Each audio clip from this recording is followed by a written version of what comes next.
A classified listing posted in Southern California this winter. A 35-foot fiberglass cruising sailboat built in 1984, ready to sail. The asking price is $0, and in the last line of the listing, the owner offers the buyer $1,000 in cash just to sign the title and tow it out of the slip. This is not a scam, it is not a typo. It is the math of the 2026 used sailboat market, stated out loud. The pandemic bubble that turned every marina into a waiting list has burst, and thousands of owners are now finding out, line by line, what a 40-year-old hull actually is. It is not an asset, it is a monthly bill they can no longer pay. The man writing that listing ran the numbers before you ever saw it. He figured out that paying a stranger $1,000 was cheaper than the only other option sitting in front of him. And the buyer who answers that ad, who sees the word free and feels his heart jump, is about to take on a bill he has not read yet. The slip fee does not stop when the title changes hands. The standing rigging does not get younger. The seacocks do not unseize themselves. This is the story of how a free boat turns into a $20,000 cash burn in 12 months. And why the seller paying you to take it is not doing you a favor. He is making a business decision and you are the exit. The dream is real. The dream has always been real. But the dream and the bill are two different documents. Tonight, we read the one the listing left out. The free boat is the symptom.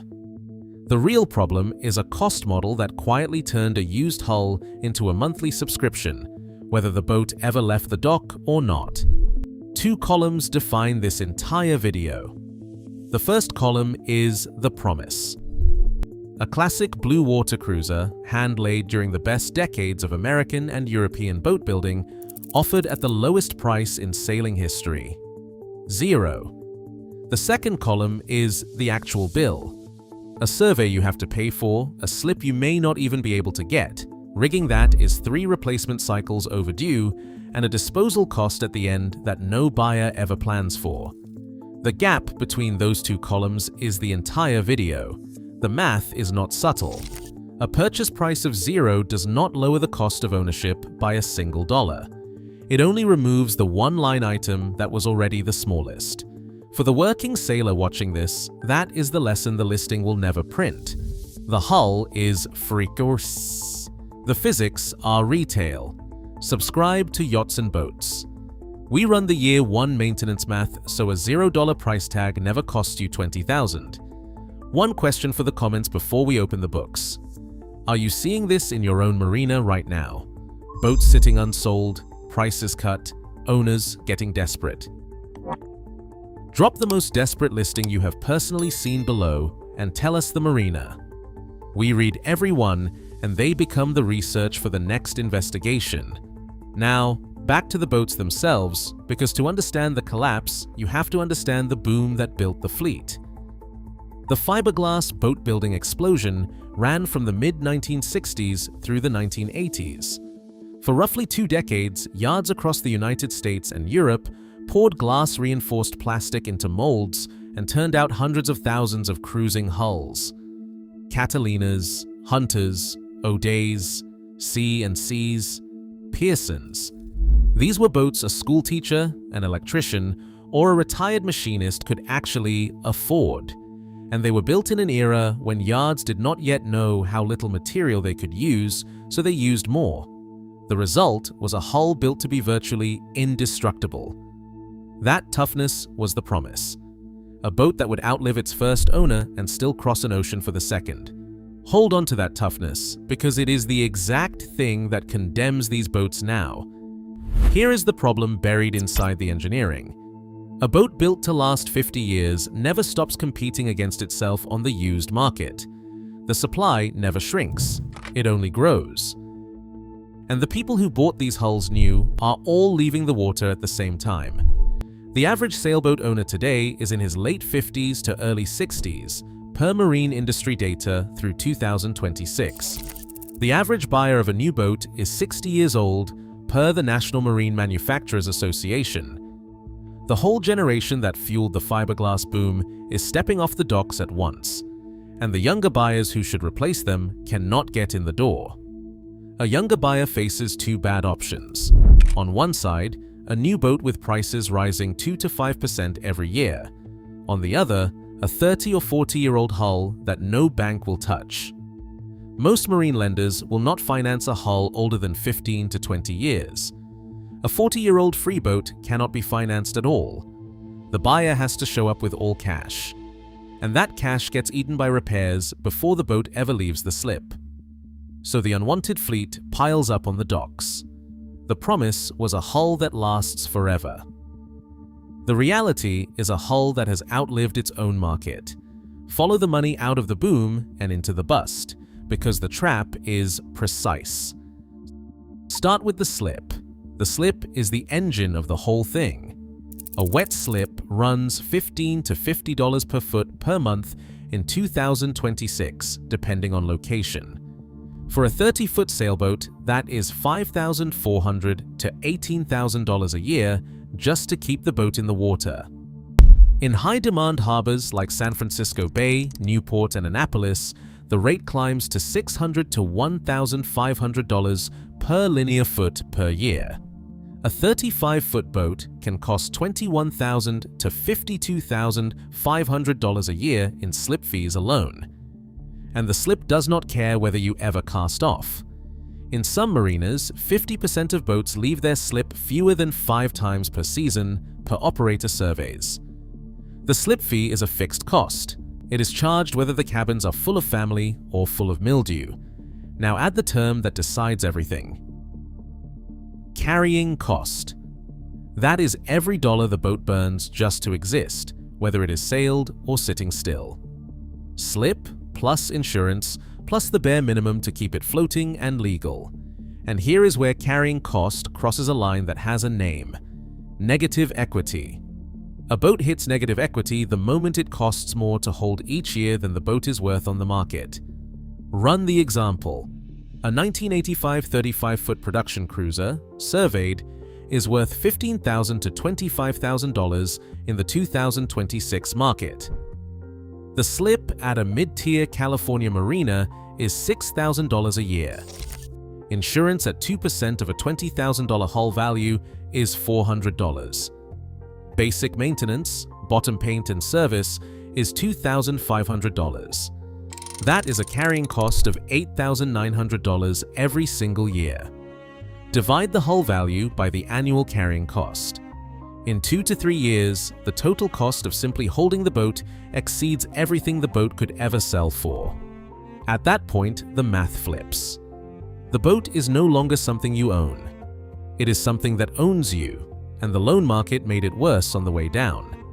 The average 60-month boat loan rate was 5.9% in 2022 per lending industry data. By 2024, it had climbed to 8.4%. That is a 42% jump in borrowing cost, and it drove away every buyer who needed financing. The Conference Board's Consumer Confidence Index dropped 7 points to 98.3 in February 2025. That was the biggest single-month drop since August 2021. It hit discretionary big-ticket spending hard, and boats live and die on that spending. Demand dried up at the exact moment supply flooded in. The carrying cost model never blinked. It does not care about the bubble, the buyer, or the dream. The slip fee is the only thing that survives a market crash unchanged. Now look at what that did to the actual numbers. New powerboat retail sales fell 8.8% in 2025 to 215,237 units from 236,070 the year before, per the NMMA. The monohull sailboat market specifically dropped 34% in sales between 2019 and 2025, per Practical Sailor and NMMA data. Used boat sales fell 12% year-on-year by late 2025, and while sales fell, supply grew. Used boat inventory was up 22% as of early 2026. As of November 2025, The average sailboat sits on the US market for 159 days. That is more than 5 months of slip fees burning while the boat waits for a buyer who is not coming. For a large part of the fleet, that buyer is not coming at all. Practical sailor and Caribbean yachts. Estimate that 30 to 40% of used sailing yachts now listed will not find a buyer at any reasonable price or in any reasonable time. Now the prices. In Southern California, brokers report that boats which sold for roughly $100,000 between 2020 and 2022 are now moving for up to $40,000 less.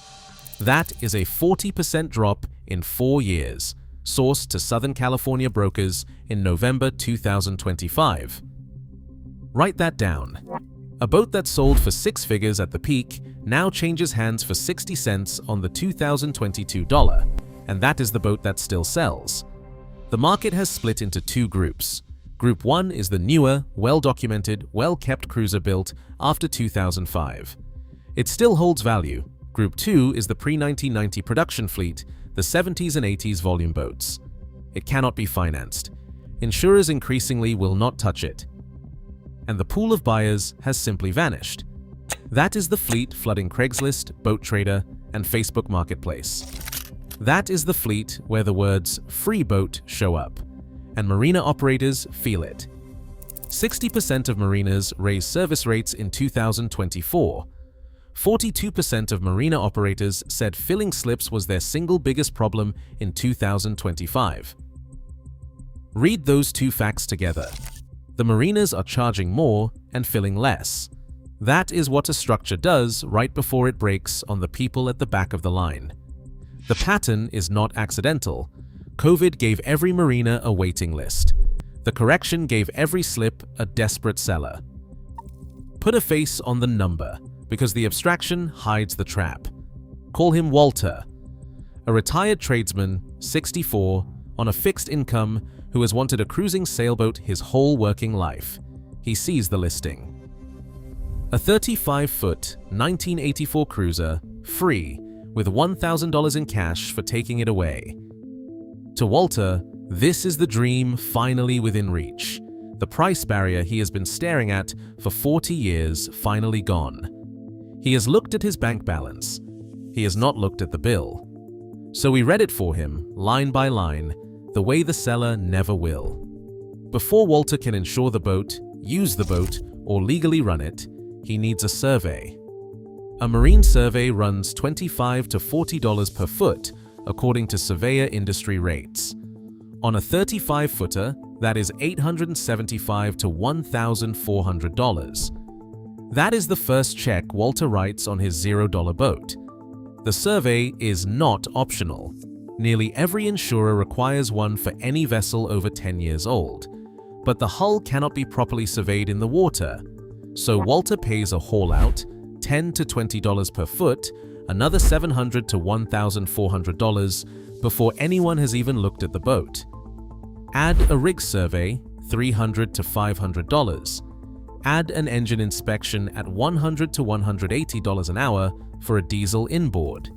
Before a single repair, before a single sail is bent on, Walter is $2,500 to $3,000 into a boat that was listed as free. Now the surveyor opens the report. This is where the deferred maintenance trap goes off. Start with the standing rigging, the wire that holds the mast up. The standard replacement interval is 10 to 15 years. A 1985 boat has been through 3 to 4 full replacement cycles. If it has never been done, the rig is dangerous and the boat is effectively uninsurable. Replacing standing rigging on a 35-footer runs $4,000 to $9,000 at a professional yard. And you cannot do it without unstepping the mast, which is a crane and labor charge of $600 to $2,000 on its own. The turnbuckles, seized and corroded, on $80 to $350 each, and a typical sloop carries 6 to 10 of them. Next, the seacocks. A 40-year-old boat carries 8 to 15 through hull fittings, the bronze valves that control water flow below the waterline. Bronze seacocks seize solid after years without use. A seized seacock is a flooding risk sitting right at the waterline. Replacement runs $200 to $800 per fitting. For a boat with 8 to 10 bad through hulls, that is $1,500 to $8,000 just to make the boat safe to leave at the dock overnight. Then the surveyor taps the deck and hears the sound every buyer dreads. Saturated core. Water gets in through old deck hardware and soaks the balsa or foam core over decades. It is the single most common structural problem in pre-1990 fiberglass boats. Partial deck core repair on a 35-footer runs $3,000 to $12,000. A full deck replacement runs $15,000 to $40,000 and up. The surveyor will find delamination on nearly any neglected hull from this era. Now, add up Walter's first year. Transport to the marina, $500 to $2,000. Survey, haul out, rig and engine inspection, roughly $2,500 to $3,000. Standing rigging replacement, $4,000 to $9,000. Seacock service, $1,500 to $3,000. Annual haul out and bottom paint, $2,000 to $4,000. Slip fee at a mid-tier California marina, $5,000 to $8,000. Insurance, if they will write it, $525 to $700. Engine service plus deferred items, $1,500 to $3,000. Electrical, plumbing, and safety gear, $1,000 to $2,500. Year 1 total, $18,000. $25,000 to $33,200. That number does not include the deck core, the sails, or any engine work. Add the wet deck the surveyor flagged, and you are well past $30,000. The seller's $1,000 the gift leaves Walter between -$17,000 and -$32,000 after 12 months. The hull was free. Every law of physics that acts on it bills at full price. There is an old rule in the industry. The purchase price is about 60% of a used boat's total first-year cost. On a free boat, that 60% is zero. The other 40% still shows up at full price, with all the deferred maintenance stacked on top. The math is not subtle. Now ask the question the listing never answers, and here is where the trap has a second level. Why is the seller paying Walter $1,000 to take it? Why not just get rid of it? Because fiberglass does not get rid of. This is the disposal bottleneck, and it is the real reason the cash is on the table. Over 90% of recreational boats built since the 1960s are fiberglass per NMMA and Marine Fabricator data. Fiberglass does not break down. It cannot be melted, it cannot be composted. In a landfill, it sits there forever. To get rid of it, a yard has to cut the hull apart by hand. Grinding fiberglass puts hazardous particles in the air, including styrene from the resin, and requires controlled handling. Before any of that, the boat has to be cleaned out. Fuel, oil, bilge water, batteries, lead ballast, propane, and refrigerant all need separate hazardous materials handling. So run the seller's math, because he already did. Professional disposal of a 30-foot boat runs $100 to $200 per foot, or $3,000 to $6,000. Transport to a disposal site adds $500 to $2,000. Having a boatyard formally destroy a 30-footer runs $4,000 to $6,000 total. The seller has 2 doors. Door 1. Pay a yard $5,000 to $8,000 to destroy the hull and keep paying $5,000 a year in slip fees while he waits for the job to get done. Door 2. Pay Walter $1,000 to sign the title and take the boat, the slip, and the liability off his hands. Door 2 saves him $4,000 to $7,000 right now, and it puts a $5,000 a year ongoing cost onto someone else's name. The $1,000 is not a gift. It is the cheapest way to get rid of the boat, and the buyer is the landfill. The boat is no longer an asset on the seller's books. It is a liability. That is the right word for it, because the thing that was engineered to last 50 years is the exact thing that cannot be cheaply made to go away. The free removal services you find online only take boats that still have value: a running diesel, good winches, working electronics, salvageable metals. A stripped-out end-of-life hull has zero salvage value, and the owner pays the full disposal bill. The recycling system barely exists. There are pilot programs, the WAVES initiative in Rhode Island, led by the Rhode Island Marine Trade Association with support from the NOAA Marine Debris Program, which grinds old hulls into cement kilns. Cement kiln pilots are running in a handful of states: Ohio, Maryland, Virginia, California, Washington, the Carolinas, and across New England. Ben OH is testing a recyclable resin called allium on new builds, which does nothing for the boats already in the water. These are tests, not solutions. They run against a tide of 200,000 US recreational boats reaching end of life every single year per NMMA estimates. And what happens to the boats with no buyer and no affordable way out? They get abandoned. The International Maritime Organization estimated in 2019 that the EU alone has 90,000 to 100,000 boats per year that simply disappear. No disposal record, no recycling. They are written off as abandoned, and abandonment has its own cost. A derelict boat sitting on marina property triggers environmental enforcement, code violations, and cleanup orders. Rhode Island passed a law in 2012 creating a Derelict and Abandoned Vessel Commission, and the state goes after the last registered owner for cleanup costs. That is exactly why a smart seller wants his name off the title before the boat is ever called derelict. Sailboats are the hardest of all. They are cited as the most complex boats to remove because of keel depth, mast height, and lead ballast, more expensive to deal with than a powerboat of the same length. Fiberglass does not break down. It just moves from one person's problem to another. So here is the part the listing was built to hide, said plainly. The seller is not walking away from boating. He is cutting off a limb, and the buyer who takes the title without reading the bill is the limb. Watch what is happening right now at marinas across the country. The owner who pays $1,000 to hand the boat over is not losing $1,000. He is saving $8,900 a year in carrying costs forever. He is saving $5,000 to $8,000 in future disposal costs. He is getting rid of a derelict vessel liability that would follow his name through state court. The $1,000 is the smartest money on the whole ledger, and it is moving in the right direction for exactly one person, not the buyer. Dealers figured this out, and the way they figured it out says everything.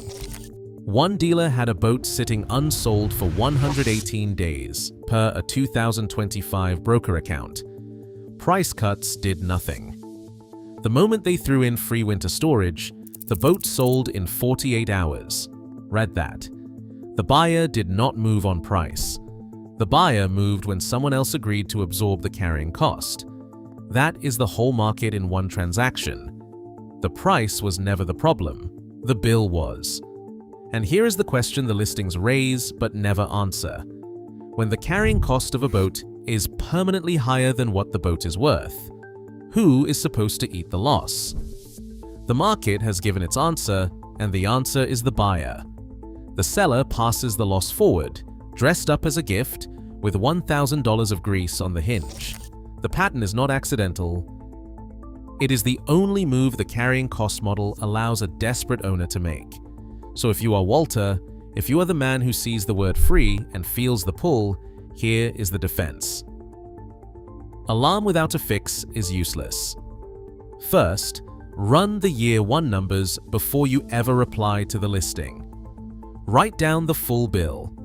Survey at $25 to $40 a foot. Haul out at $10 to $20 a foot. Slip at $5,000 to $8,000 a year, minimum. Standing rigging at $4,000 to $9,000 if it is more than 15 years old, and on a 1985 boat it is. Seacocks at $200 to $800 each, across 8 to 15 fittings. If that total clears $18,000 before you even get to the deck core, the boat is not free. It is a $20,000 commitment wearing a $0 price tag. Second, lock in the slip before you commit to the boat. A free boat with no guaranteed slip is homeless from day one because the busy marinas have wait lists of 1 to 5 years.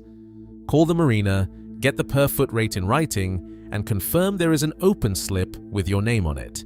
No slip, no boat. Third, get the survey done and read the rigging age and the deck core moisture readings before anything else. A surveyor who finds a $20,000 problem on a free boat is the best $1,050 you will ever spend. If the standing rigging has no replacement date in the records, plan on the full $4,000 to $9,000 as a certainty, not a maybe. If the moisture meter lights up on the deck, walk away. That is the $15,000 to $40,000 repair the seller is paying you to inherit. Fourth, and this is the one the dreamer skips, price your exit before you sign. Ask the boatyard what it costs to get rid of this exact hull, $100 to $200 per foot, $3,000 to $6,000 on a 30-footer. Because the day you can no longer pay the slip, you become the seller. And you will be the one writing the $1,000 listing or paying the disposal bill the last owner dodged. The buyer who runs those 4 numbers walks into the slip with the math done. He negotiates right, he budgets right, and he is sailing his second season instead of writing his own free boat ad. The buyer who skips them is just volunteering to be the next exit on someone else's ledger. A capable, do-it-yourself owner can save $4,000 to $8,000 a year doing the work himself, and that is real.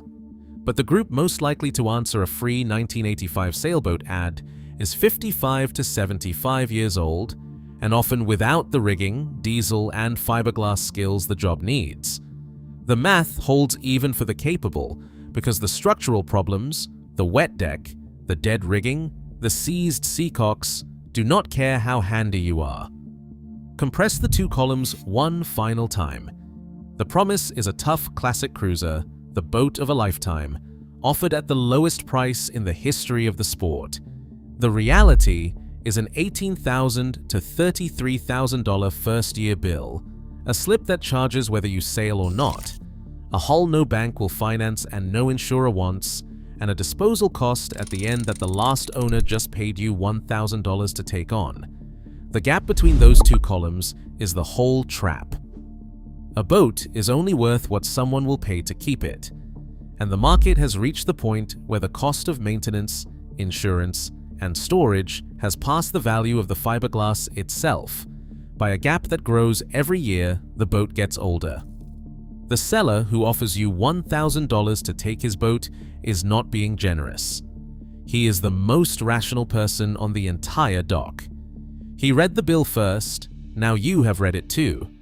The free boat is the cheapest disposal method ever invented, and the title is The Receipt. The hull is free. The physics are retail. The ledger does not lie.